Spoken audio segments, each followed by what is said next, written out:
It's a pleasure to be here with you for today's webinar. My name is Monica Malhotra. I'm founder of the Gaggler, and I'm very excited to be partnering with Creative Zone and the wonderful panelists that we have today. A little bit about the Gaggler. We are an online wellness platform for women in the Middle East. We've been in operation for now 2 years and have built up a community of over 40,000 women across our platform. And our focus is to empower our community with our expert advice in wellness, beauty, and style. We also host events. Creative Zone, who is the gracious host for this webinar today, is one of the largest business setup and support companies in Dubai. They launched 12 years ago and have helped over 44,000 clients set up their businesses. And I am one of those happy clients. I was very fortunate to have Creative Zone help me figure out which authority in the UAE to apply for my trade license, and also to identify all the activities I would need in order to successfully be able to run my operation, which is the Gaggler. So today's topic is Side Hustling to Mainstream Dreams, and we have with us today an amazing panel of dynamic working professionals who also run their own businesses and will be sharing real nuggets of wisdom with us from their own entrepreneurial journeys. Now, before I start with the introductions, just a reminder for all our attendees that are on the Zoom call, we do welcome all of your questions, and you can utilize the chat section of the call to post your questions, and you can post general questions that all of the panelists can answer. But if you would like a specific panelist to answer them, please do include who you'd like that person to be, and we will make sure a little further down the webinar to address all your questions. So today we have with us Achasah Weinreib, who is co-founder of Women Who Thrive. Achasah is from the UK and has worked in the education and more recently now has joined the sports industry, and all while being a successful business owner, host, and presenter. Achasah, welcome to the webinar. Thank you so much. I'm really excited to be here, and I'm really excited to be sharing our story and also listen to the lovely Jen's story too. Great, thank you for that, Achasah. We also have today with us Jen Serak, who is a wellness and life coach. She's also a full-time teacher, and her coaching business, which is her side hustle, focuses on helping her clients heal and be the best versions of themselves. Welcome, Jen, to the webinar. Thank you so much. I'm excited to be here and share my journey and how I became a full-time life coach and intuitive energy healer, along with being a full-time teacher. So I'm excited to be here and also hear the other stories. Fantastic. Lovely to have you. Last but certainly not least, we have Sirjani. Sue is co-founder of Women Who Thrive alongside Achasah. Sue, it's such a pleasure to have you with us. Thank you so much. I'm really looking forward to sharing how Women Who Thrive, how we keep Women Who Thrive afloat with our busy day schedules and working our actual jobs, if you want to say, per se. So I'm glad to be here, and hopefully we can share something that someone can take away with them and implement into their day and make it easier for them as well. Absolutely. So great to have you. So with that, let's get started with Sue. If you can start us off by giving us a bit of an introduction into the key factors that prompted you to look seriously at starting your own business and then taking that action whilst working in a full-time and frankly, very demanding job that you have. Yeah, so my normal day job is, I hate saying that, it sounds so weird, but my normal day job is an executive assistant and operations manager within the financial industry. So it's very demanding. I'm on call 24/7. I'm not sure what the key factor was for both myself and Achasah to actually, it wasn't something that I was like, right, I'm going to be an entrepreneur today, and woke up and was like, right, what am I going to do? What business do I want to do? But I think when Achasah and I first met, we'd known each other for a while. And when we finally decided to meet for that coffee that we always said that we were going to get, all we could do was talk about business and what the market was missing, whether it was entertainment or creativity. And we were just talking for hours, literally about what our strengths were and what we think we could bring to the world. And we started off launching a events company, which was doing really well, but until unfortunately COVID struck us all, put a pause button on everyone.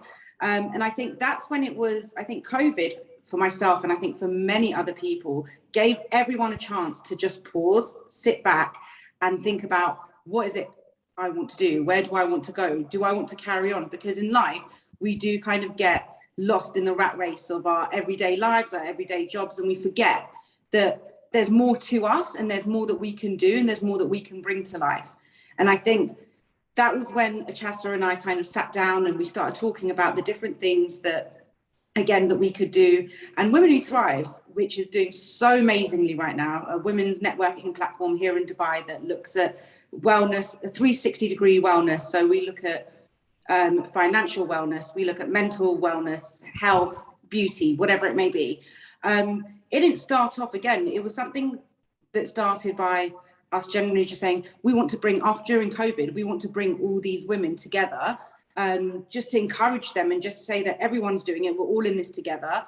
And from there, I won't bore everyone with the details, but it was so well received that when we got the feedback, I think that was it for Achasah and I. It was like, wow, we're actually impacting people's lives and it feels good to do so.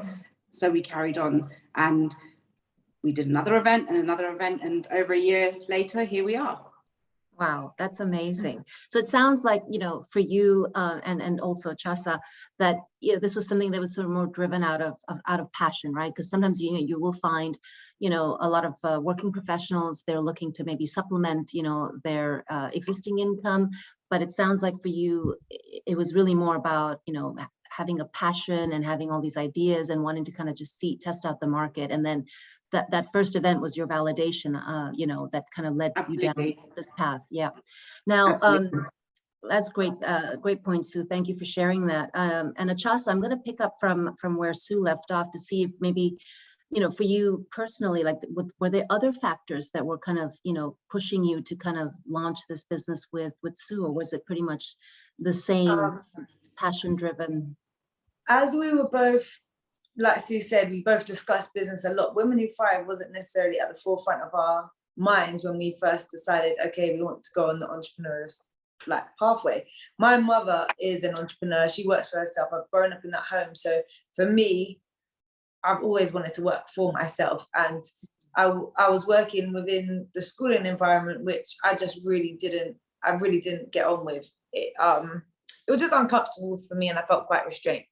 So when me and Sue did finally have that coffee and we were discussing so many different business ideas and different ventures that we could go on, it just sparked some flames in me and I just had the desire to pursue it all with her, and which we have been doing. And obviously we stumbled upon Women Who Thrive in the best way, and that has then ignited even more passion and drive and force. And I guess that passion is what keeps us there through the more tedious tasks. Well, thank you for that, Achasah. It's really great. Two passionate people coming together. Perfect. Now over to you, Jennifer. Now you're a solopreneur as in your life coaching business. How about you? What were the key drivers for you that prompted you to add on, you know, the role of entrepreneur to your existing day job? Right. So I've been a side hustler, if you will, since I became a teacher 15 years ago. Being a single mother on a teacher salary, I was always looking for some way to supplement my income. And so I did that through tutoring or through odd jobs here and there. And I decided if I'm going to be working two jobs, I might as well be doing something that I felt called to do and passionate about, which is coaching and wellness. So I just made that shift from doing a full-time side hustling of tutoring to side hustling of coaching and wellness. So really passion driven, but also supplemental income is what really started it.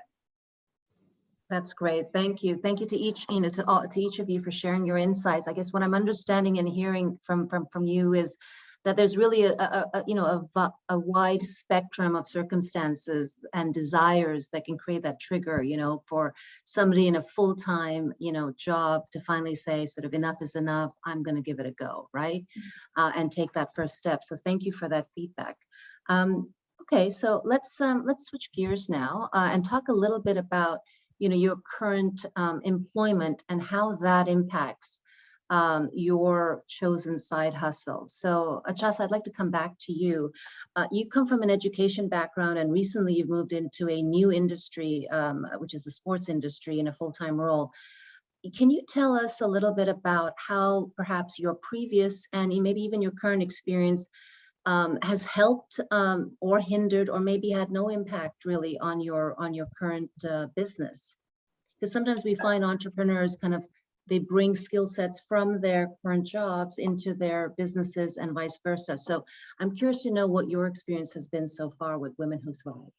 I mean, I feel like you said, there's parts of my jobs that have really helped. Like, for instance, in the teaching world, you have to communicate with people from everywhere, in all kinds of moods, and you have to talk to them about their most prized possession, their children, in a way that you aren't coming across in any judgment, any criticism. Especially, I was teaching since I was about 23, 22, been working with children and therefore working with their parents. And as a young woman with no children, they're already looking at me thinking, you can't tell me anything about my children. Who are you? What do you know? So I've really had to be able to adapt to my way of communicating. So obviously, having great communication skills has really helped me to network and build up a big book of contacts that are able to help us and support us, but also to be able to talk to people in a way that hopefully I feel they feel comfortable, they feel supported.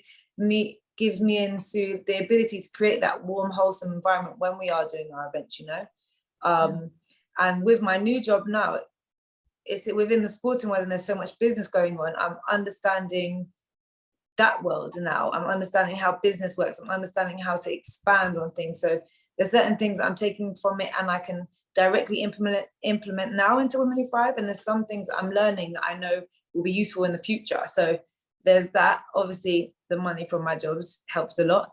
But in terms of hindrance, it's tiring. I mean, Jen, I'm sure you know, teaching, wow, it's not a 9 to 5, if you want to be good at your job, which of course, regardless of whatever industry I'm in, I want to be the best, I want to give my all, but there's giving your all to so many things, you're spread very thin.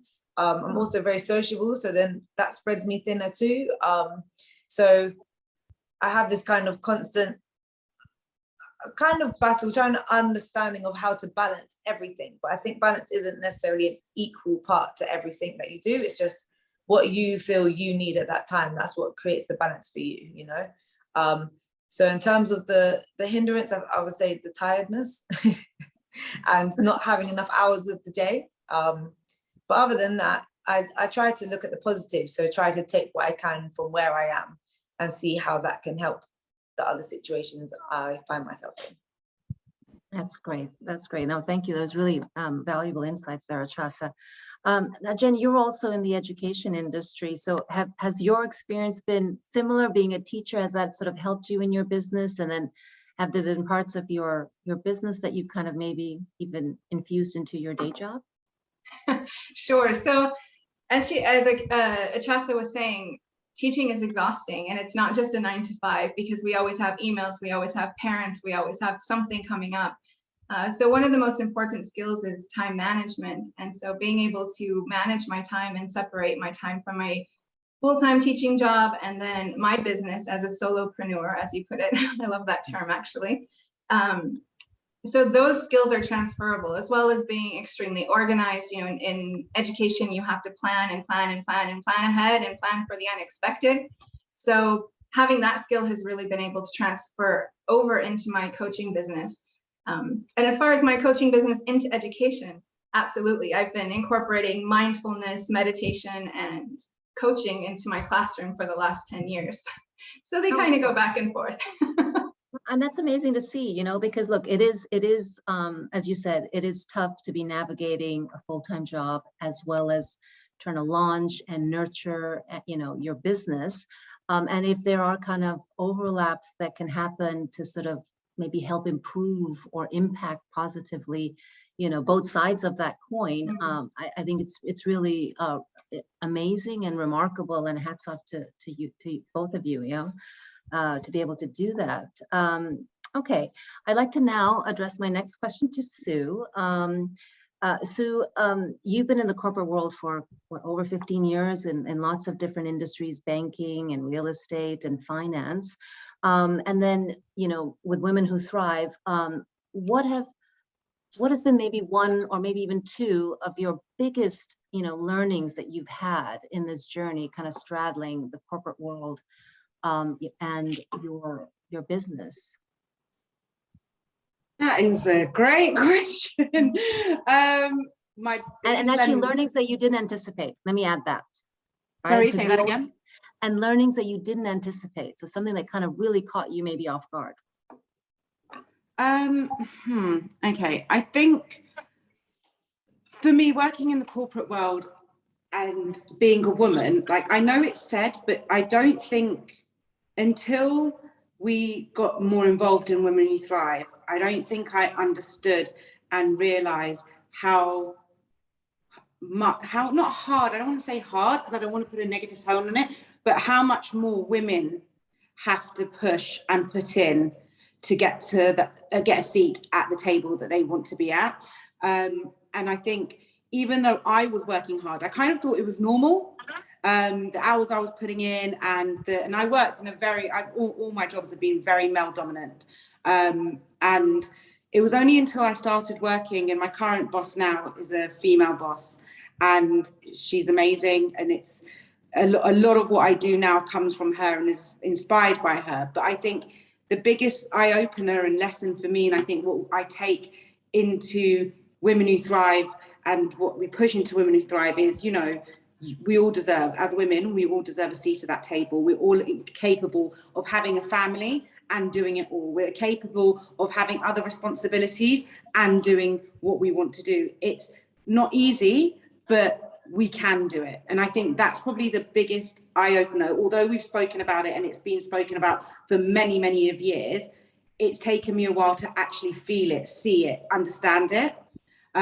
So I think that keeps me going as well, knowing that, you know, we as women are helped in a lot of different environments, are not held back, but looked on that we can't, what's the word?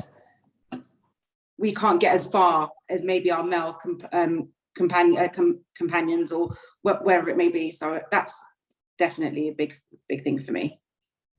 Interesting.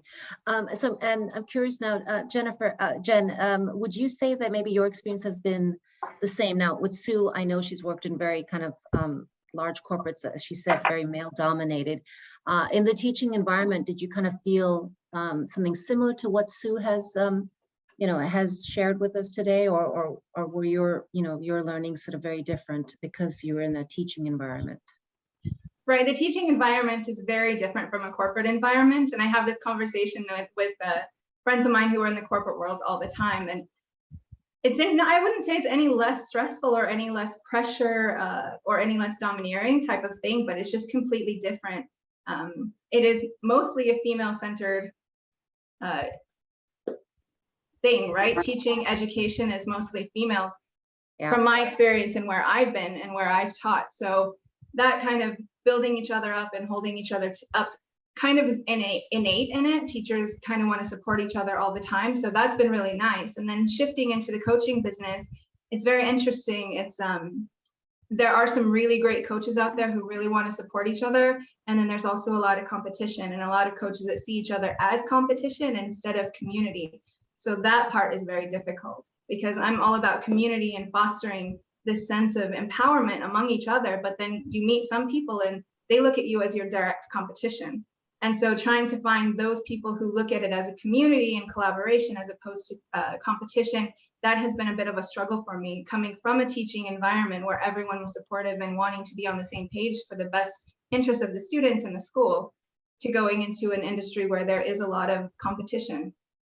That's an interesting, Yeah. you know, there's this whole, you've introduced a very interesting element, this whole concept of, you know, competition and, you know, women sort of maybe viewing other women as competitors versus collaborators.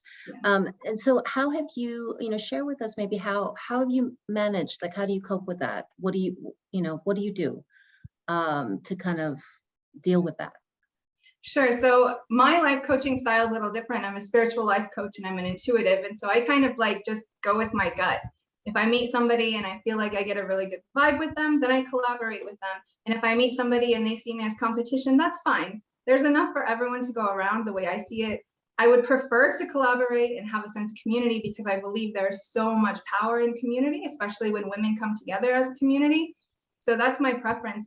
But you just can't do that with some people. Not everyone sees it that way. So I've really just tried to surround myself with amazing people and people who are supportive. And when I find people who aren't, I just move on. Yeah, no, that's a good attitude. Yeah. Achasah and Sue, I mean, I'll put this to both of you. Have you found similar experiences where you've kind of come up against maybe other, you know, women entrepreneurs who view you as competitors, or has it been pretty much a very collaborative journey for you? It'd be interesting to hear your aspect of it. Chess, do you want to answer I this? feel like that, I'd say for the most part, we've come across most women who do want to be collaborative, but I think that there has been a bit of bite back with a bit of competitive kind of fire, I'd say, from some.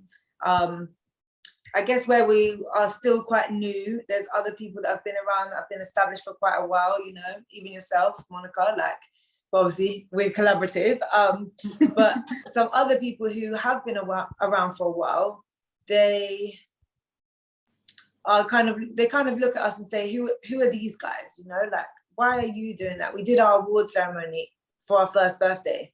Well, yeah. Why are you doing an award ceremony? You've just been here a year, like, you know. So it's those kinds of small comments, but we don't care, we just carry on. You can come or you don't come. Just like you're saying, Jen, you know, just reading the vibes, reading the energy. Either we get on board together and we support each other, which is obviously what we've built the platform to do, or you don't want to join our train. So that's fine as well. I 100% agree with what Jen said. Like, there is so much room for everyone to, and we all bring, regardless, even if we're doing, like, the four of us here, every one of us has mentioned the word wellness. We're all kind of concentrating on wellness here. Yeah. But we all bring different aspects and different things and come from different sides of things. So there's room for so much and so much more to bring for people, to allow people to have access to. And I just think the fact that we're the ones who are willing to collaborate and work together, you're helping yourself and others. So if you're out there and you want to collaborate, reach out to that person, collaborate, work together. Even if your concept is similar to the other person's concept, it's a win-win situation. Honestly, it will help you, it will help the other person, and you'll get much further. From my personal perspective. No, that's amazing. I mean, yeah, no, thank you to each of you for such unique insights, because, you know, when you put it all together, what I'm hearing is that there is enough for everyone. And if you are going to take that big step and, you know, add entrepreneurship to your, you know, your CV, or, you know, the role that you're holding with others in your life, it's all about doing you. That's what I'm hearing, because each of you are just focusing on doing yourselves, right?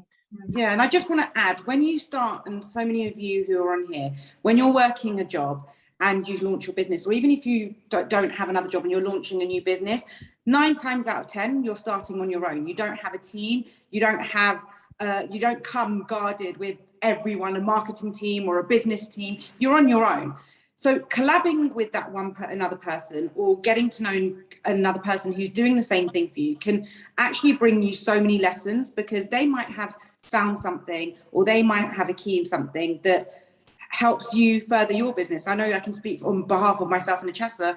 For the last year and a half, it has just been myself and Achasah doing everything. And when people hear that, they're like, hold on, so you work your jobs and you're doing what you're doing, but it's just you two. And we're like, yeah, it's just us. But at the same time, through the collaborations with like the Gaggler and other people out here that we've worked with, it's helped teach us how to manage things and push things forward. So we've been able to handle it. So that's another perspective to take into counter when you are doing collaborations and working with people. Do you know, on the back of that, I know sometimes it can be a bit scary to reach out to people, and also myself and Sue, we're very prideful, so we also find it difficult to ask for help sometimes, but we've had people come to us and say, this is amazing, but why didn't you come to me first? I could have helped you, you know?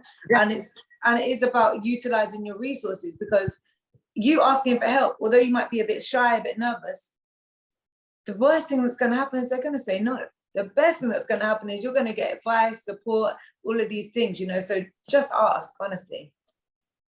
No, that's excellent feedback, actually, because I think, you know, and I wonder if it's us as women that we have a hard time asking help, you know, in the first instance, or whether it's really more of like, you know, you're just working, running your own business, you know, you're just trying to do it right, and maybe the easiest way to do it right is to do it yourself. And I think that's kind of, you know, some of the mentality that might be, you know, within us as women. You know, Jen, what do you think? I mean, do you think that, I mean, as a life coach, you know, you work with different clients. I mean, do you feel like there's an aspect of just being female where, you know, you kind of want to, you know, you feel like you have to do everything yourself? And where does that, you know, where does that come from? Because as an entrepreneur, that can be pretty tricky and could lead you down sort of a, you know, a path that could have a negative impact, right?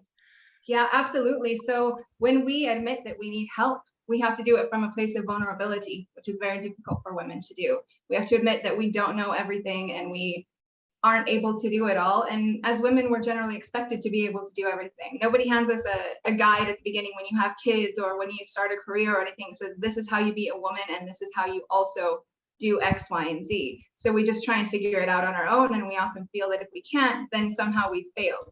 So like we view asking for help as failure. But I can't agree more with what the ladies have said, that when you do reach out and you just ask, not even ask for help, but just even for a collaboration, the worst case scenario is they're going to say no. Best case is they're going to say yes, and then you're both going to grow and prosper together. But I think it does come from a place of being vulnerable and not wanting to show those vulnerabilities. Or also, I think a lot of people, when they're starting out with a new project, a new job, a new career, a new business, it's kind of like, oh, this is my baby, right? I had the idea, I had the vision, this is my baby. And so if I collaborate with somebody else, you have to let go of the reins a little bit. And it's that need to control. Like if I put it in somebody else's hands, what's going to happen? So it's also that fear of like letting someone else in and losing complete control of your idea. So that's really interesting, Jen. Could you share with us maybe an example of, you know, maybe a collaboration you've done and kind of, you know, how it was, you know, what was scary about it and kind of what did you learn from that? Yeah, sure. So actually just recently, I have a friend of mine who is a yoga teacher. I live in Ras Al Khaimah, and she's a yoga teacher here. She is from Saudi Arabia, speaks English and Arabic. And I'm a life coach here. And I just reached out to her one day and I was like, you know what, we need to do something for women in RAC. In Dubai, there are so many amazing things, so many great organizations, wellness communities, but we don't really have that in Ras Al Khaimah. So I said, listen, I know you're a yoga teacher. I'm a life coach. We're both in the wellness industry. Can we do something? And so we actually just put together a RAC Women's Circle, and we just posted the first event yesterday, and in less than 24 hours, our first event is completely booked. So, whoa, well, fantastic. So it is really exciting, and it's just the power of being able to step out. But if I had tried to do it on my own, I probably wouldn't have the same reach that she does, because we were able to cross lines, because she was able to reach out to the Arabic community that I may not have had access to, or I may have access to people that she may not have access to. So when we came together, we were able to reach all different women of all walks of life, nationalities, backgrounds within Ras Al Khaimah to come together to create a powerful community of women. That's tremendous. Congrats, Jen. That's really, I mean, it's nice to hear. Jen. Thank you. It's so nice to hear, you know, a positive story like that, because, you know, with entrepreneurship, there's lots of ups and downs, but it's those ups that you've got to kind of keep focused on, right, to keep going, you know, down the path. So thank you for sharing that. Yeah, I do feel, oh, sorry. I was just going to say, I do feel like when you make those connections and you reach out, chances are it's just going to empower everyone around you. And so like the lady said, it can be really scary at first, or you're just not quite sure. But when you do that, you can just create so much amazing community and so many great things for everyone involved. Yeah. And just to give everyone a bit of a live demo how it works, Jen, after this, I think you and myself and Achasah need to talk, because I think there's something that we're doing in a couple of months that I think with what you've just created, it would work really well. So let's talk. Let's do it. There you go. Great collaborations live on this webinar. Amazing.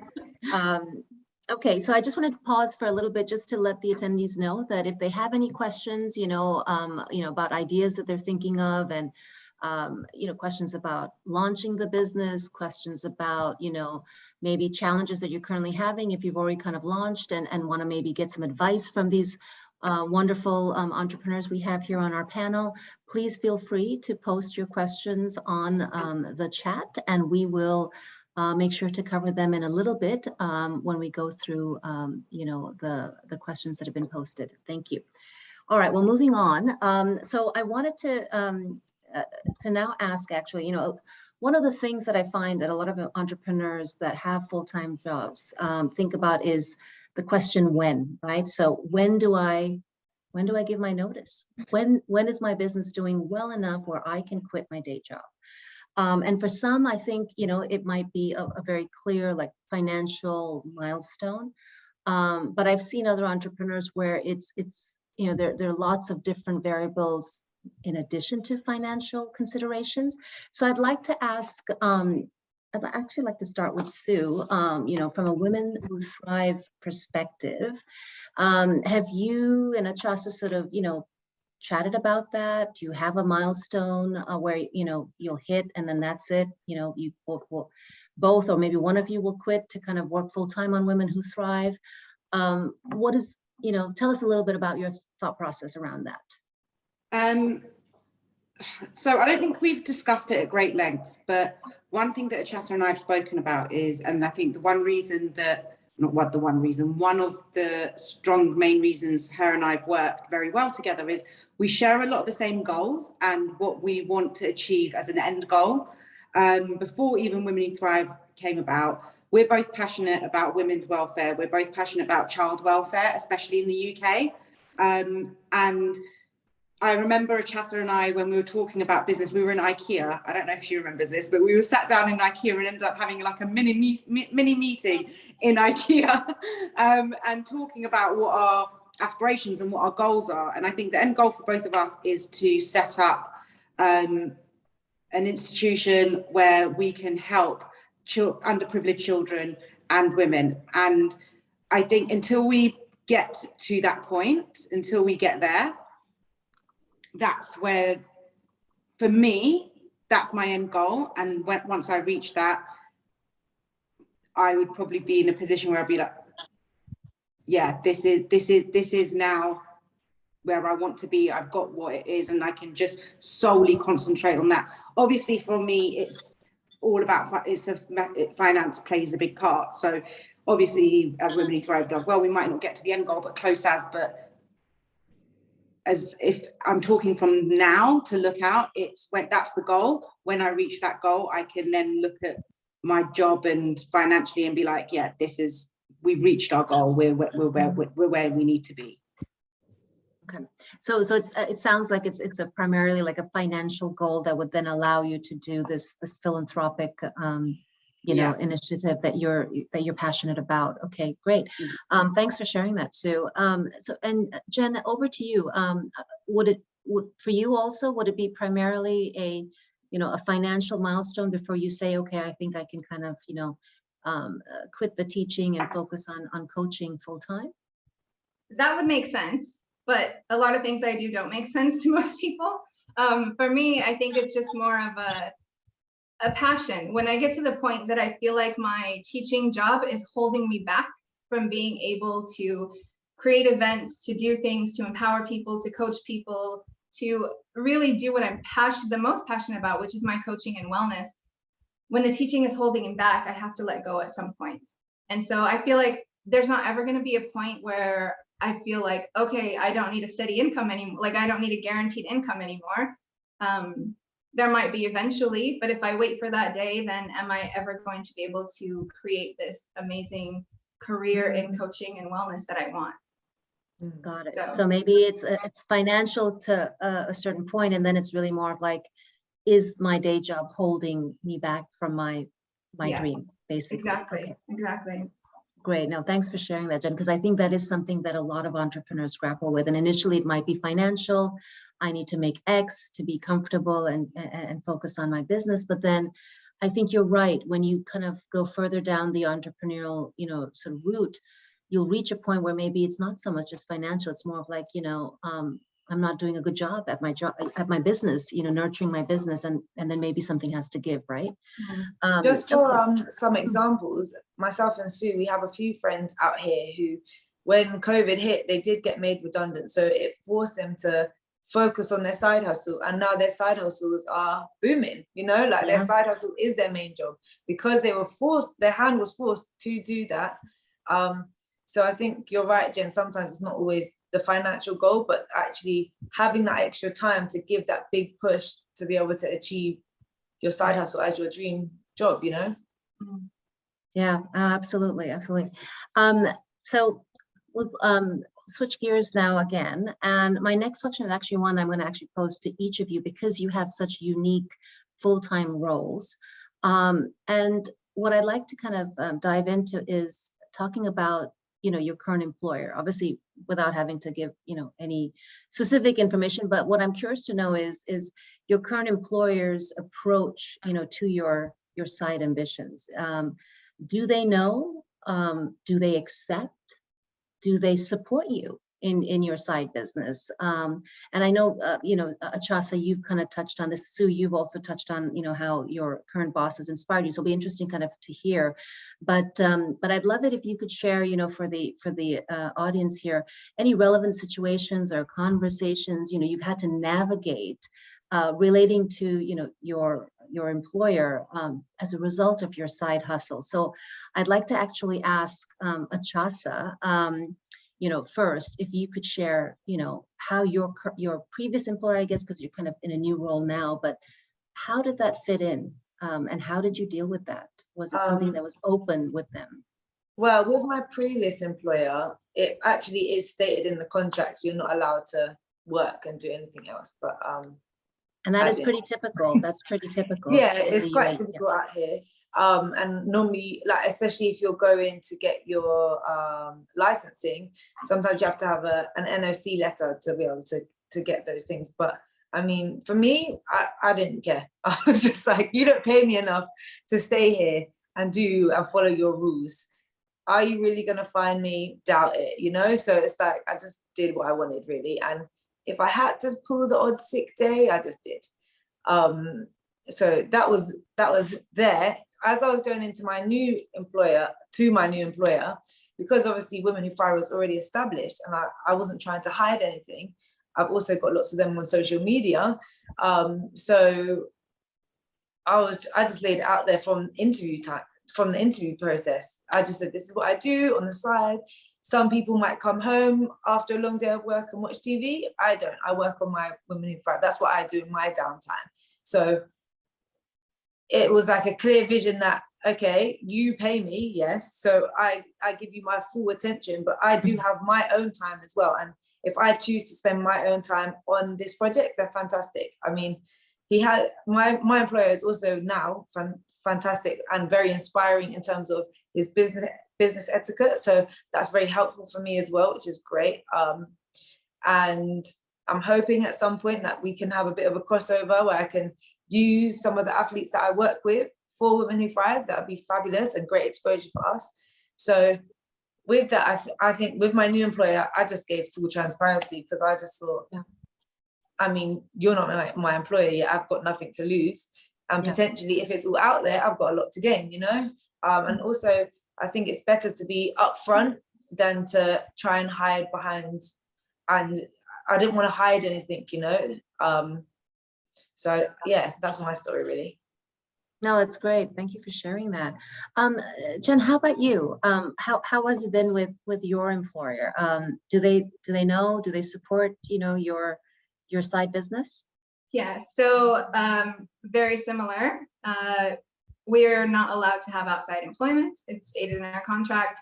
So I was not able to get an NOC, but I found a way around it. So for those of you who have an idea and your employer will not give you an NOC, there are ways around it.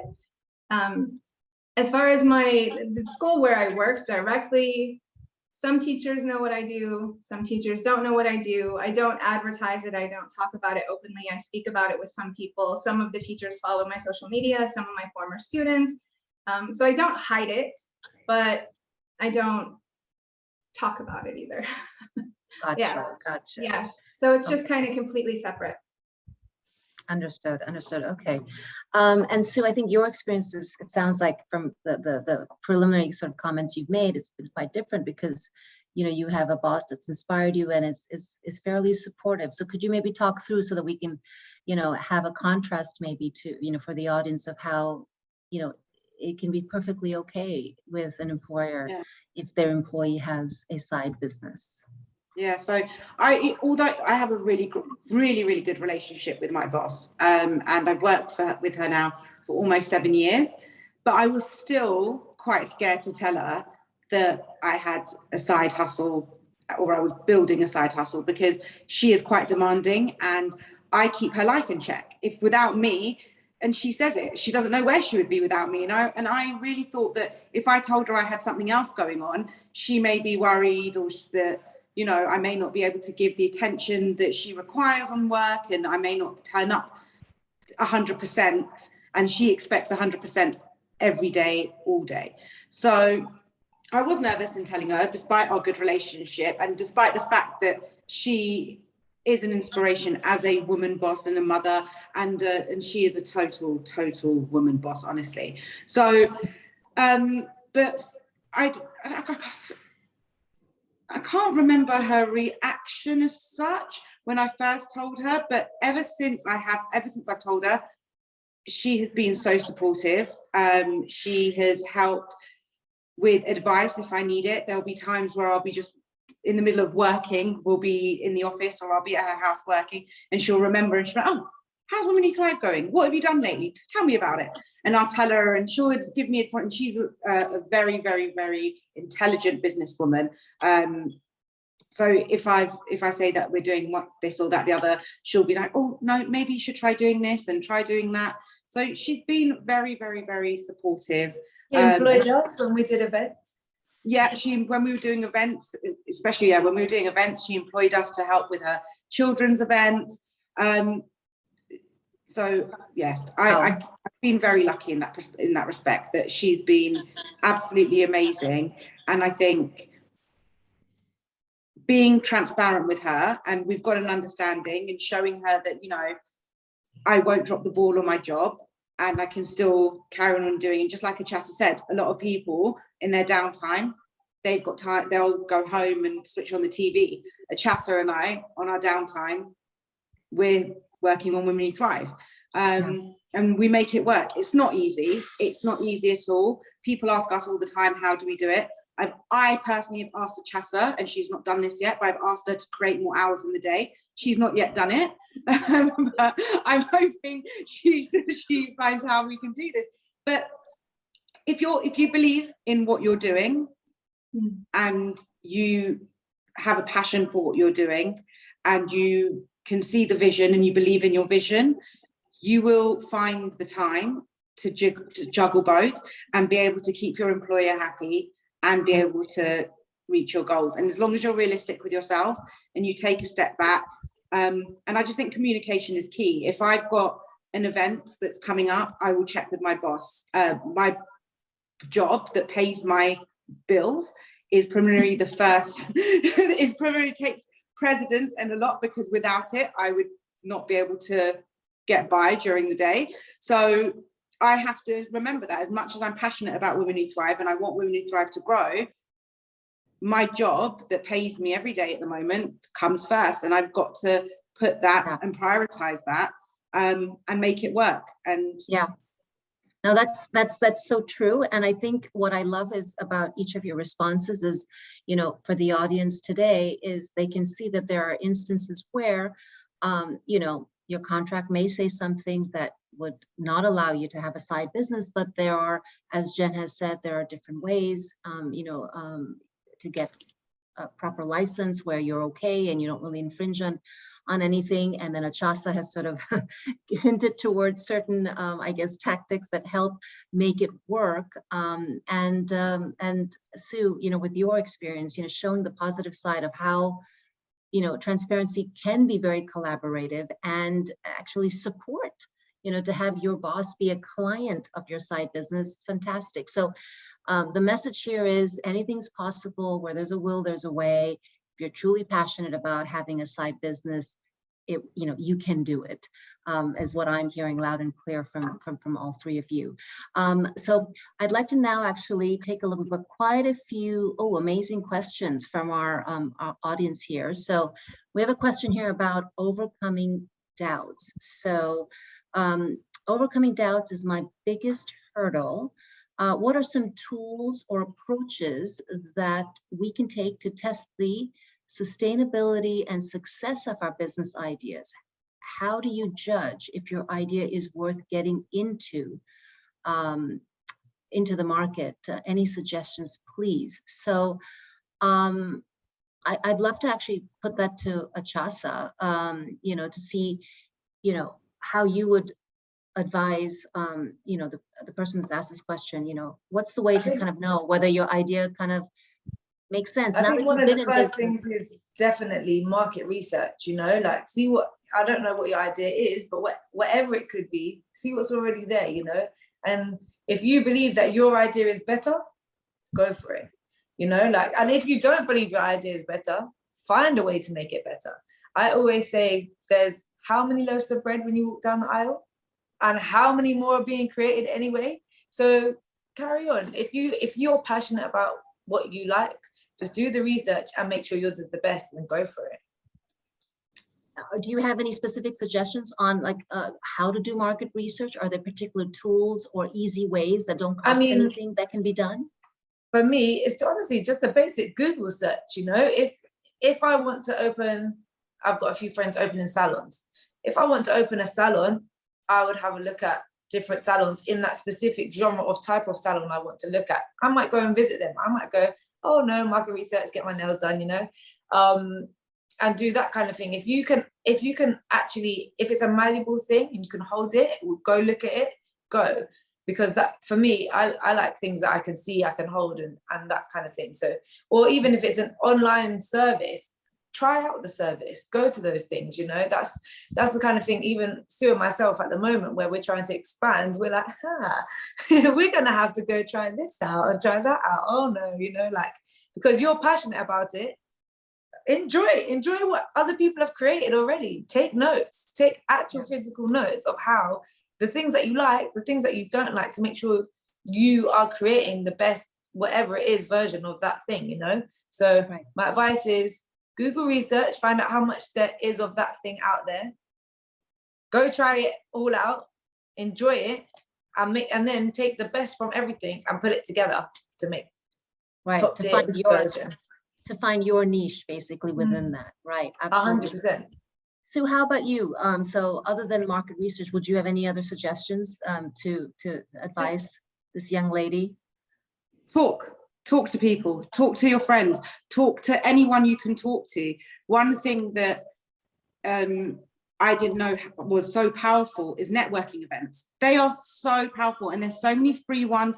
But don't even worry about the free one. Go to the paid ones. They're worth going to, because there are so many like-minded people there that you can talk to and get the confirmation that you need, get the push that you need to help you get the confidence, or to break the anxiety to kind of go through and launch your business. And talking about your business and talking about your idea, it may, like Achasah said, there may be so many same concepts out there, but the way you vision it, the way you're passionate about it, the way you tell the story is different to the other person. And that may resonate with other people. So think about why you're doing what you're doing, how you're doing it, and talk to people. Talking to people is such a strong key, because people are your customers. That's generally what it is. That's who you're aiming. You're aiming for customers 9 times out of 10, I believe. So talk to people and see what the feedback you get, and take the feedback. Use the surveys as well. Put them out send it to your friends. Do what's it called? Monkey survey. Monkey, Yeah. Get one of those. Ask the questions that you want to know to better your business, better your ideas. Send it to your friends. Send it to their family. Send it to their mum, dad, cousins, whoever. Just get it out there and get feedback. Collect the information, which goes alongside with the market research, and just talk to people and get the confidence. The more people you talk to, the more people say, oh my God, that's an amazing idea, the more you're going to want to push them, go through with it. I would just add on to that as well. I mean, obviously the market research, get out there, try it, see it, talk to people, but also something you said, Sue, is about the why. And so from this perspective, I think the most important thing, once you've done the research, is to really get in touch with the why do you want to do this?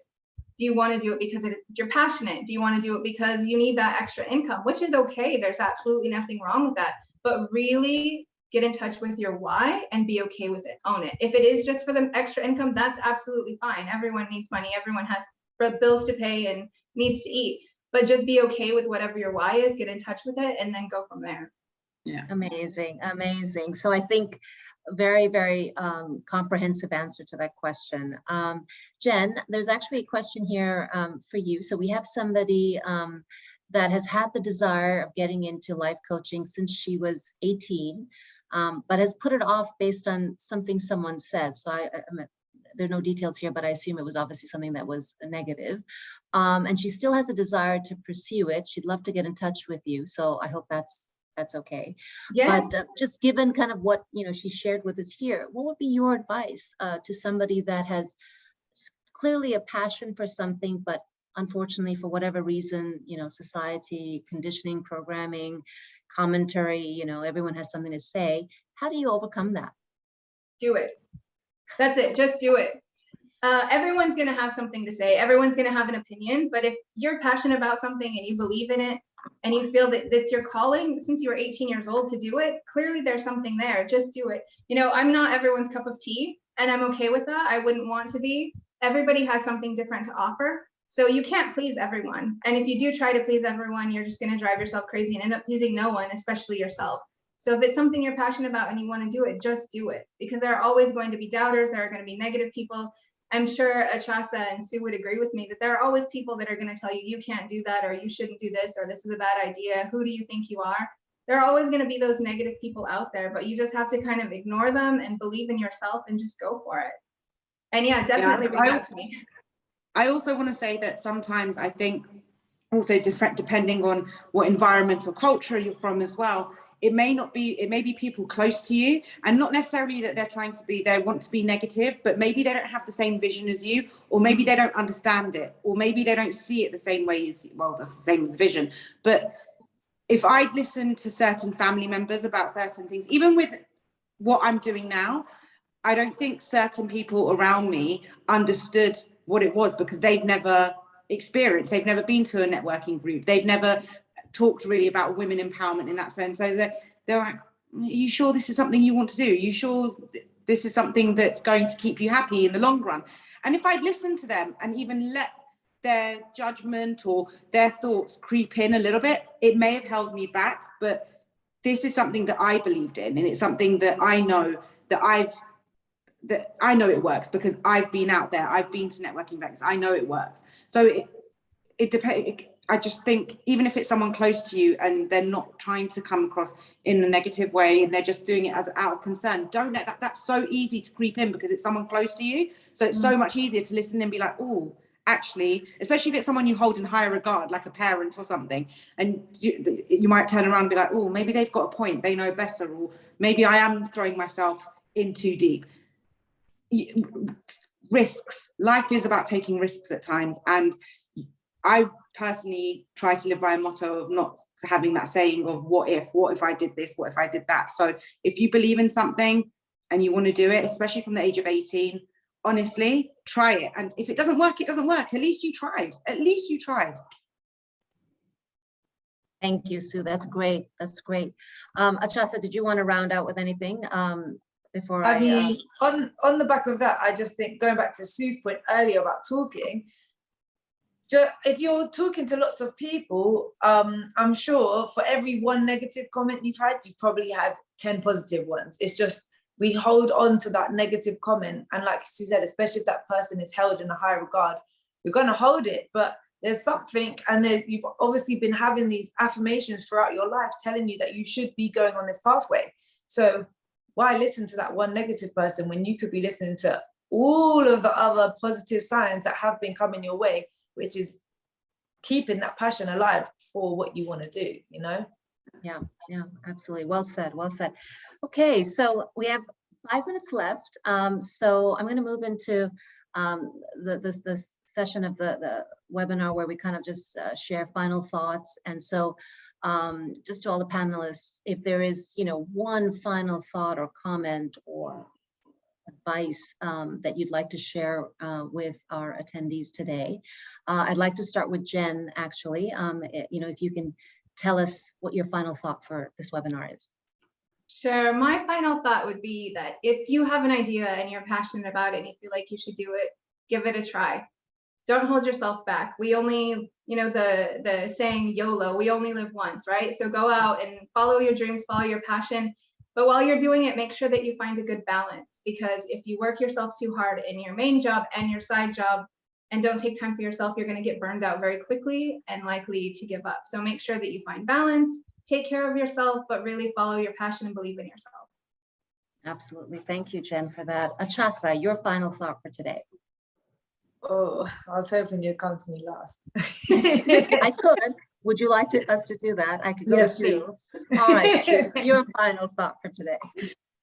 My final thought is for all of you who are out there listening and contemplating or doing it, it's hard, and you're not alone. You're not alone in this. We're all going through the same thing in different ways.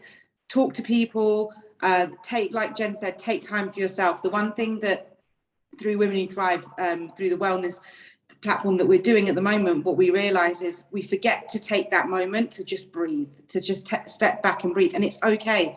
It's okay to be like, today, I'm not going to do that thing, and I'm going to take some time for me and come back with a fresh mind. But honestly, it's hard. There aren't enough hours in the day. Achasah will create it one day, but until then, take your time with it. And the one thing I say to Achasah all the time is it's very easy to start resenting something that you were once passionate about if you don't take a step back. So don't allow that to be you. Take your time. We're all working with the same hours of the day. We're all pushing to do the same thing. So use what you can, get to where you can, and make your dreams come true. Thank you, Sue. Achasah, are you ready with your final? I'm ready now, sorry. So I think one major thing that holds a lot of people back is fear. I get in my own way all the time. I do suffer with imposter syndrome, which I am working on.